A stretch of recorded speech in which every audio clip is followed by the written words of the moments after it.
I'm Alexander Hefner, your host on The Open Mind.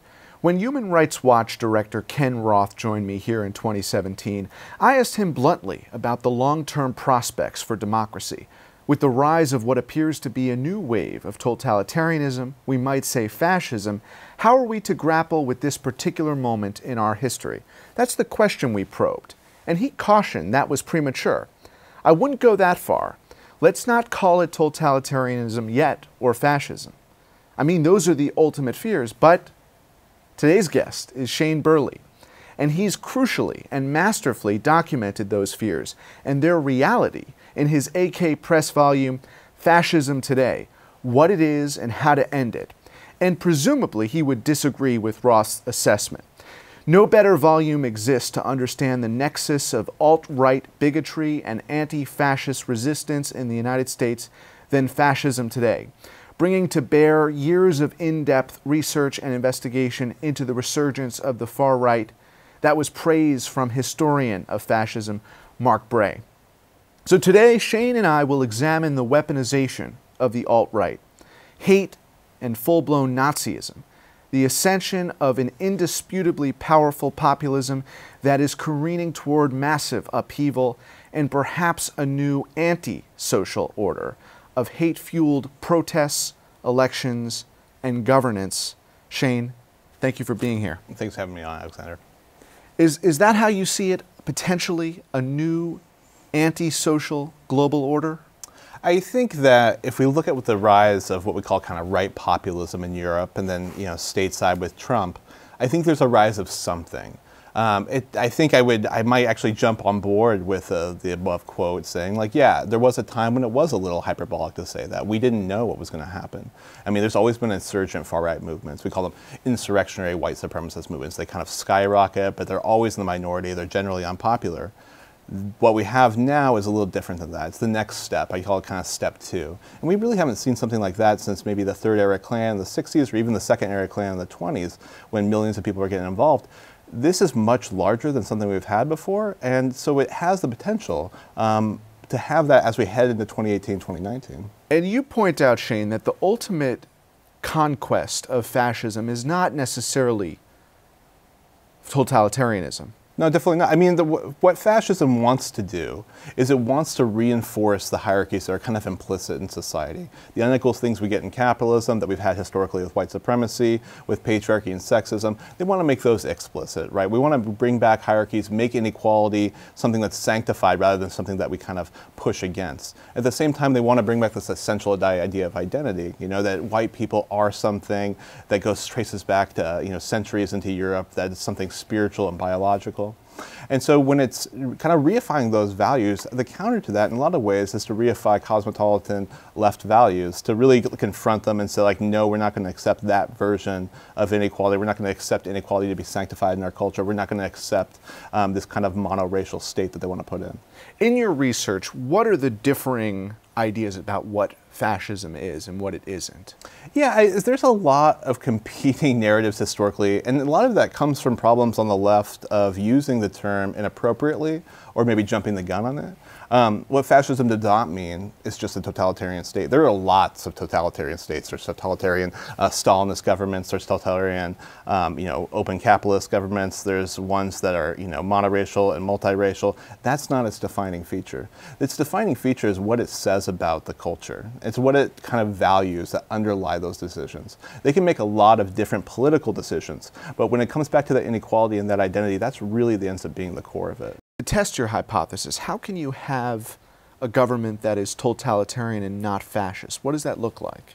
Well, let's look at something like the Soviet states. There's a lot of problems there. There's a certain type of party elite at the top. There's definitely a lot of lying in the media, state-run media that's dishonest. There's heavy imprisonment rates. All of those are problematic. I don't think anyone's going to defend those things. But is there motivating factors, the idea that human beings are unequal and that we have to drive out certain kinds of undesirables? That is a really different fundamental idea. And what we come back to is metapolitics, and that's really what's at play here. Is the ideas that come before politics. What are the values that motivate politics down the line? And that's really where fascism kind of enters, and that's really where the alt-rights entered, is that they want to challenge the basic assumptions of kind of post-Enlightenment countries. The idea that human beings are created equal, the idea that everyone should have a voice in politics, that mass politics is important, that an elite liberal case, or at least kind of a ruling caste is not important. All of those things are being challenged at the fundamental ideas of values, with all the things that come before people make those political choices. But I'm confused, so tell me why the current Putin Russia is fascist, or is it not? I mean, I think it's debatable. Because you were saying pre-Putin Soviet era, maybe the Yeltsin. I'm just saying the way in which Putin exploits identity politics in the way that is comparable to Trump. Right, right. I mean, I think we could say that it's definitely a far-right totalitarian regime. I don't think that's really in dispute. The question is, does he go as far as to say, well, you know what, this is a politic about white people, explicitly. And you know what, the non-white people, they're just simply not as equal. If that's really the step that openly fascist governments take. And those are the steps that openly fascist politics take. Now there's a mass politic that they kind of ride a wave in. You know, Trump might be part of that, where you use dog whistles, you talk about immigrants instead of people of color. Those are the kinds of things that you make the step into open politics. But until you're there, it's more of the far right-wing totalitarianism, and it hasn't quite gotten there. I think the point is we don't want it to get to that step. We want to kind of kill it in utero. And I do want to ask you for your ideas on how to avert the second coming or third coming of that American fascism. But it occurred to me just now hearing you speak is kind of the battle of these fascists or wannabe fascist leaders. I was thinking of Erdogan in the same spirit as a Putin, but yet when Trump and Israel want to move the capital of Israel, Erdogan says, not so fast. So is he really in alignment with the Trump and Putin brand of white ethno-fascist identity? I guess there isn't really perfect alignment, and you can't expect there to be, you know? And then you kind of have to see, well, who really is going to favor the liberal versus illiberal democracy? I mean, there really isn't a prescription here that we know in advance exactly how this is going to turn out. I mean, so if we look at Europe, I think that's a good analogy in a lot of ways. Their party politics are certainly different. You know, they have far-right parties that run for office, sometimes get in some of the seats. But in a lot of ways, a lot of their movements do run similar. UKIP or the Front National in France, almost winning really major elections there. So there's a big turn. At the same time, there's a response that's coming in. And it's debatable whether that response is going to win. If they're able to really challenge the underlying assumptions of those parties, if they're really able to say, you know what, no, we're actually going to confront anti-immigrant or Islamophobic bigotry, we're not just going to kind of temper the rhetoric on that, then I think you'll see something that's really successful because they have to provide a real alternative. And that's going to be the truth here. So if, for example, party leaders, Democrats or Republican, are challenging Trump, but they're doing it in soft-pedaled ways, that's not really going to it's not going to really confront the underlying Trumpism that's really taken hold, the populist anger that's really happening in the American working class. So a populist anger and uprising against, one of the definitions in your book, and let me point out for our viewers that you have this really illuminating glossary of key terms that is a preamble, in effect, to your book, which I think would be so edifying to people to learn about how this identity is manifest today. Right. One of them is globalism. And you describe here, it's a right-wing interpretation of the effects of globalization, usually indicating the negative effects of multiculturalism or cosmopolitanism. For the anti-globalist, this could mean the destruction of ethnic identity, traditional, familial, or gender roles, the dominance of traditional authority or the church, the destruction of interpersonal relationships, and so on. And then you go on to differentiate it between the left-wing anti-globalization. Right. Because the and so on is the part I want to focus on. The and so on is the economic conditions that have perpetuated inequity across American society today. So, root cause of the current wave of Charlottesville-like Klan uprising Yeah, I mean, the easy answer is it's the economy is stupid. The problem is that the economy is not really the motivating factor in a lot of these cases. It's an intersecting force. I mean, one is that we actually have economic issues going back 40 years of neoliberalism, that there's a real instability, a permanent instability that's happening in the economy. We're talking about in Middle America, we're talking about Appalachia, we're talking about in the South.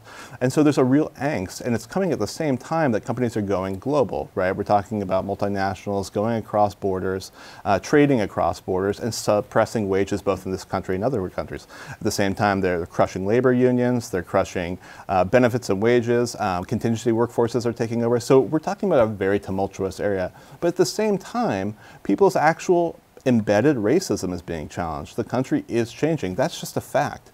People's values are changing. LGBT people are being, that's coming up front in people's minds. That's coming up front in people's minds is right. important to me, because while it's not the determining factor in people's livelihoods or lives and their worth, it's coming up on people's minds. Just, I wanted to ask you what you mean by that. Well, I think about people, I'm a millennial, I guess you'd say, or people younger than me. Yeah. People my age, this isn't an issue, right? This is not something that's really up for debate. And even we're talking about young conservatives even, it's really not an issue that's up for debate. But you're asking someone over the age of 50, especially in those parts of the country, this is something that they're actually struggling with. And so if you're asking people online, they're really struggling with it. And that's the key to your book. Yeah, yeah. I mean, there was a certain id that was unleashed by a lot of these kind of 4chan, 8chan web forums, and places like Breitbart and Rebel Media really picked up on this and created a whole financial media infrastructure out of it.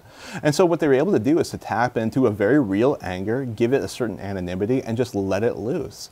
And that really fueled what ended up happening with the alt-right, because it basically merged with open white nationalism. I mean, and that change is not something that we've had before. We didn't have a media infrastructure like this before. We didn't have the internet. You used to have to, if you were in a white supremacist organization, you'd publish a paper, you'd try and get a mail list, things like that. It cost a lot of money. But now you can start a WordPress blog for maybe $1,000 of some promotion. And we're talking about very major influencers and conversations online. That's why the idea of open web is disturbing.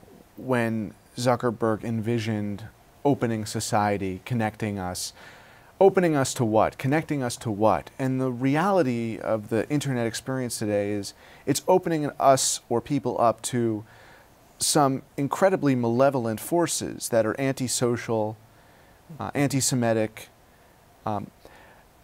You write about Timothy McVeigh and the Oklahoma City bombing and the way in which the alt-right, the openly nationalistic folks who were sympathizing with McVeigh, how they operated.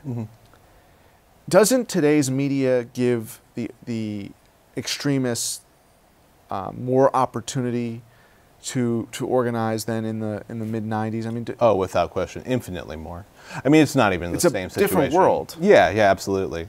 Also, the constituencies are different. I mean, this used to be, largely lower working class rural areas that were hit very hard. And then in urban areas, we're talking about things like skinhead gangs. It was a much different culture. The alt-right, not so much. Upper middle class kids, universities, well-to-do parents that are basically having kind of these traditional white supremacist narratives reinforced online. And so it's given them an infinitely better ability to organize, to be able to publish material, to be able to get really serious about their ideas in a way, to really argue for these ideas, to really argue that anti-Semitism is a conscious, smart choice, that white people should be rid of people of color, that kind of thing. This is something that's come forward in a way that we haven't quite seen in them, at least in the last 60 years, not to this degree and not this openly. In effect, it's like the eugenics movement bought the internet. Oh, absolutely. And then was fueled by, venture capital. Because, I mean, this makes a lot of money. Breitbart, clickbait makes a lot of money. And it's not to say that Breitbart really is the open white nationalism. It's not so much. It just kind of panders to that crowd. It kind of helps lead people in that direction. What % of that eugenics movement is authentic? What % of it is profiteering off of bots and trolls? I mean, I think the people at, like I talk about, open alt-right figures, Richard Spencer in the National Policy Institute, places that argue things like race and IQ connections, those people are incredibly sincere, and there's a lot of them. They're sincere in their conviction that white people are superior. Oh, without question. And this is not a new... I'm just wanting the audience to absolutely, absolutely. Or in some cases that we need mass genocide to rid ourselves of non-white people. I mean, that's an open argument that's being made, debated on these websites. There's essays that try and cite sources. They use great footnoting to try and argue this. And so, this is the kind of thing that's incredibly sincere, and it's creating a movement of people that are really committed to what's essentially a revolutionary politic. It's not just going to take place in the voting booth. It's something that would really have to unseat the entire, American government and states to reinforce their vision. Then there's the Breitbart medias of the world, and I think in a lot of ways, someone like Steve Bannon is a true believer, but at the same time, these whole infrastructures really are built on creating kind of a tabloid journalism. In the same way that, we used to accuse Fox News of doing it, Breitbart does it better. Well, now you say in the title of your book, Fascism Today, what it is and how to end it. Right, right. So it sounds like there is a seamless and unstoppable flow of what has been proven some mis and disinformation. But now what is proven in your book and other accounts of bigotry. Well, I think that the first thing is that we really do have to step outside our comfort zone a little bit on this. We can't expect well-reasoned debates to work on this. They work outside of our frame of reference. When you're arguing something like human inequality, I believe human beings just simply aren't created equal. That's not something that's just an issue of normal debate. It's not like I present an argument, you present an argument, and we walk away from it. Instead, it's really a competing worldview that kind of goes far, far past just simple arguments. And so in a lot of ways, what needs to happen is communities need to have concerted efforts to refuse these people, refuse them access to platforms, to refuse them access to the community spaces, basically to challenge them directly. It really does have to be somewhat of an organized battle in that way. Does that apply to Charles Murray? I think that Charles Murray was Breitbart before Breitbart was clickbait. Charles Murray openly advocates pseudoscience, eugenic arguments that really does present black Africans as being less natively smart than white people. That right there is a genocidal argument. It's saying that one group of people has less worth and is more disposable, and more than that, that the crimes and the persecution that they face in a lot of ways is because of their innate intelligence. But he's not unwilling to understand that context. I mean, he's certainly willing to soft pedal his language and nod along with people, and Is there malice there? Oh, absolutely. Oh, what leads you to think that?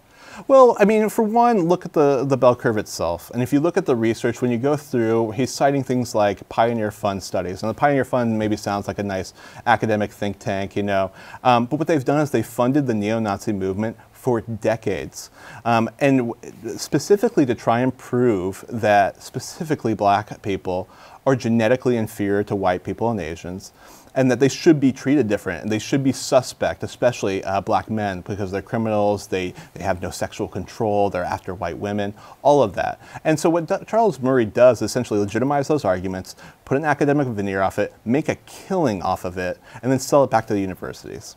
When it comes down to the fact that we do have the Wild West of the internet online, and we need to have some measures that acknowledge actors that are clearly malicious because of the way they're articulating their message, and that is denigrating a race, a religion, a people, shouldn't those be the targets of an intervention against contemporary bigotry?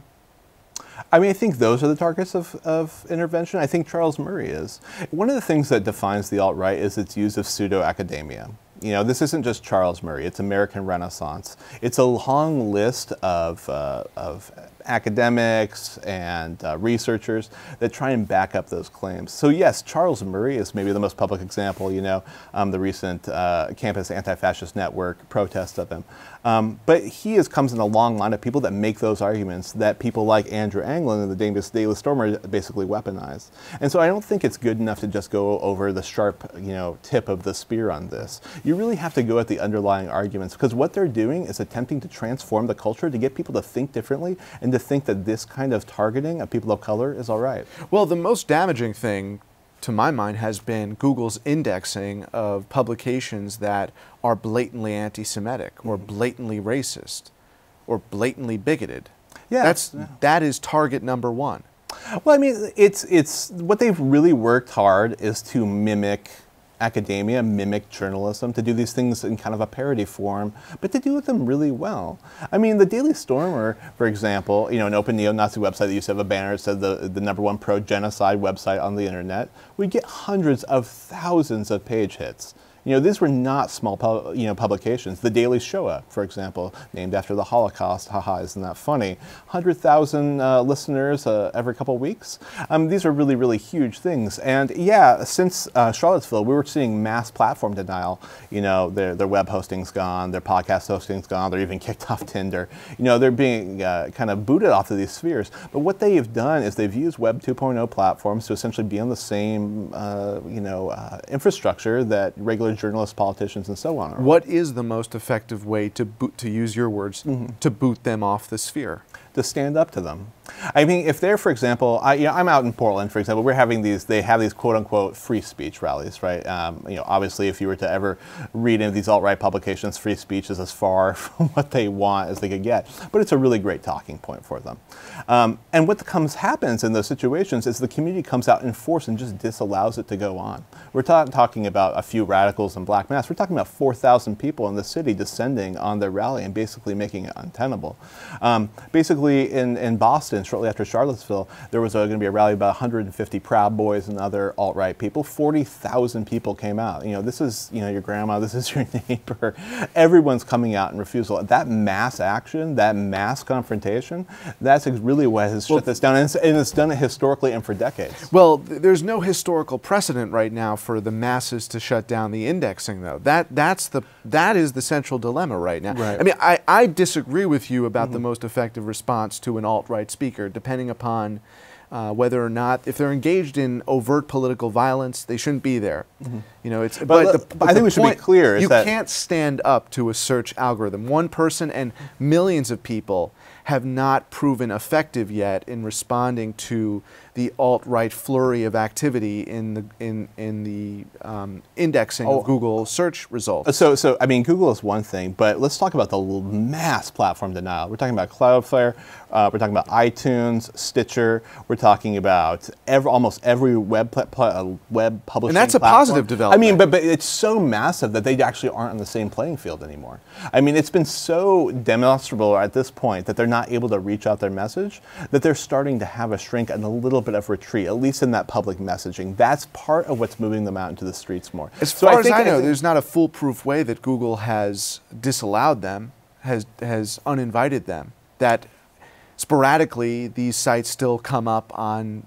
Sure. And I think that's also an issue of the fact that we have something like Google that dominates communication. One single company has the ability of setting that trend. But I think what's happening too is that this mass platform denial hasn't happened in a vacuum. It hasn't actually happened just because of the alt-right's own behavior. Organized activists put campaigns on to pressure companies to do what was right and kick people that are advocating for violence off of there. That's the same thing that has to happen here. It has to be part of an organized, concerted strategy of organizations doing the work. There are a couple groups in particular, Sleeping Giants, Indivisible, that have championed those values in response to the resurgence of hate. In particular, Sleeping Giants. Sure. But I think there's also groups that have gotten less coverage and have been doing it for years. There's been a lot of, coverage of Antifa, whatever, different media outlets seem to think that means. But a lot of those organizations have been doing that. We need to discuss this. We just have very limited time now. But Antifa. Yeah. They've been marginalized as an effective vehicle to countering Trump's agenda. Yeah, right. Because the images of them showing up at some of these rallies are just as disturbing to folks as the tiki tortures. That is the reality, especially when they're dressed in all black. So how do you move beyond the Antifa concept that, in the opinions of most Americans, they're either unknown or unfavorable? I would actually challenge that a little bit. And I think in the opinions of most Americans, it's not necessarily unfavorable. And we're seeing more that because, unknown. Yeah, it could be unknown, you know. Antifa, the word, tends to mean that militant anti-fascist tradition, ones where people who are protesting anti-fascist or fascist groups are willing to confront them directly and disallow space. They're not really unwilling to take that next step, right, of confrontation. And that really comes out of interwar period when people are facing real lived violence, or then going up into the 70s and the 80s in UK and Germany, when we're seeing the rise of fascist parties that were actually targeting people of color, especially immigrants. And so there was actually a real relevant need for that. And so, yeah, right-wing media loves to pick up on a person in a mask. It sure does look scary in those photos. But the reality is that those are the people defending undocumented people at protests, or defending women and LGBT people who are under attack from far-right groups. And so I think it's important to not just double back and say, oh, well, we really need to just change the image of that. Some of that has really been built out of the necessity of the threat that a lot of these groups pose. Shane, I would contend you have to change not the imagery, the lexicon, the vocabulary, the strategy. Anti-law and order works. Anti-fascist, or at least the way Antifa is going, doesn't work.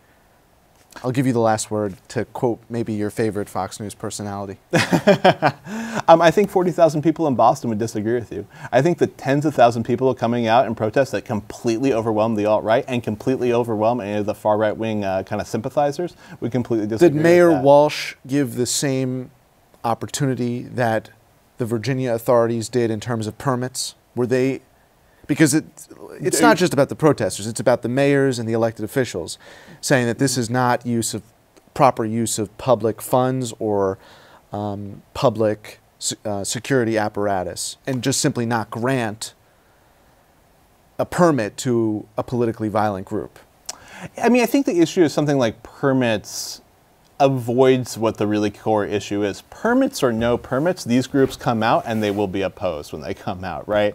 And so whether or not we're appealing to liberal politicians to kind of participate in that, I think is almost like a tangential issue. The Bostonians were saying, though, that those KKK folks, they don't believe in law and order. That's my point.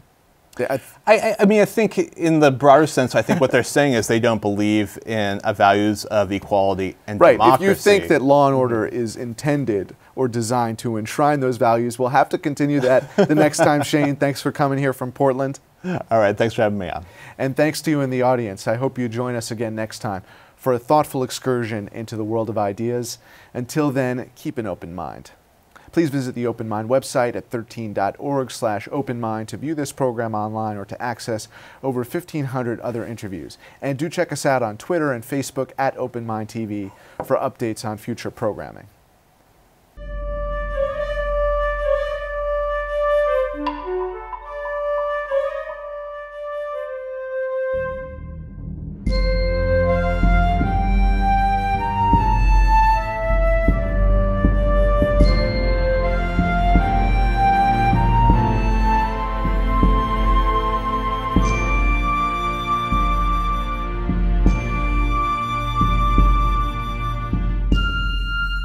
Continuing production of The Open Mind has been made possible by grants from Ann Olnick, Joan Gans Cooney, the Engelson Family Foundation, Alfred P. Sloan Foundation, the John S. and James L. Knight Foundation, Joanne and Kenneth Wellner Foundation, and to the corporate community Mutual of America.